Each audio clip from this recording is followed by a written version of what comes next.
Modern phenomics tools bring a lot of advantages that traditional phenomics tools didn't have to offer. For example, they bring the ability for us to look at many plant characteristics that were simply unobservable in the past.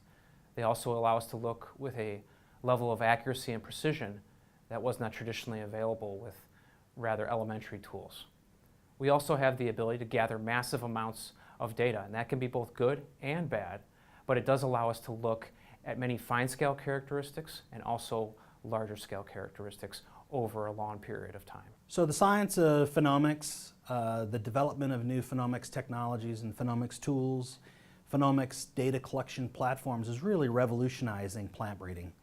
In the past, these types of data have been very difficult and expensive to collect, but today we can collect very large quantities of data using remote sensing instrumentation.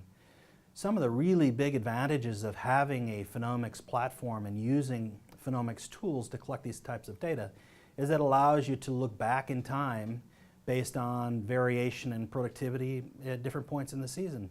At the end of the season, you might realize that some variety in your program had very good performance characteristics, unexpectedly good or bad performance characteristics, and you can actually go back and explore in the past using remote sensing data collected over the time course of the crop growing season.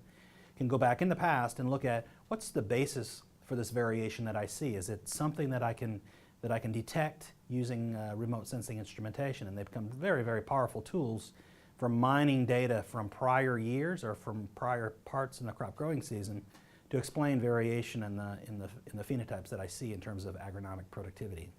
One of the things I'm interested in looking at in phenomics is using thermal imagery to quantify plant stress, especially late in the growing season when conditions have gotten hot and the soil has gotten dry and plants are no longer able to transpire, and so in fact their temperature goes up relative to neighboring plants that have enough water, and also to neighboring genetics which may be more tolerant of low water conditions.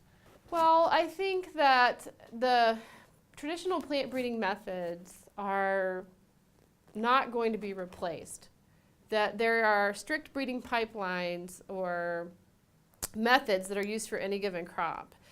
And those are heavily invested in. So, a breeding pipeline for a crop will not change. We will continue to invest in them, but we can get a higher return on investment by collecting more data and using the data we collect in more than one way. So we can collect yield data and select just the highest yielding varieties. I think phenomics will allow us to collect more information efficiently from those yield trials and use that in prediction and sort of recycle the information into the beginning of the breeding process. So many of the dramatic improvements in phenomics and in remote sensing technology are being driven by both improvements in sensor technology and improvements in platform technology. When you talk about platform technology, what I mean there is there are many new kinds of platforms that are becoming very inexpensive compared to what they were like in the past. The ones that I'm thinking about are, for example, UAV or UAS types of platforms, drones, fixed-wing drones and rotary-wing drones that one can practically buy in toy stores now that are very powerful, that can be relatively autonomous in flight, that have excellent battery technology to support flight for relatively long periods of time.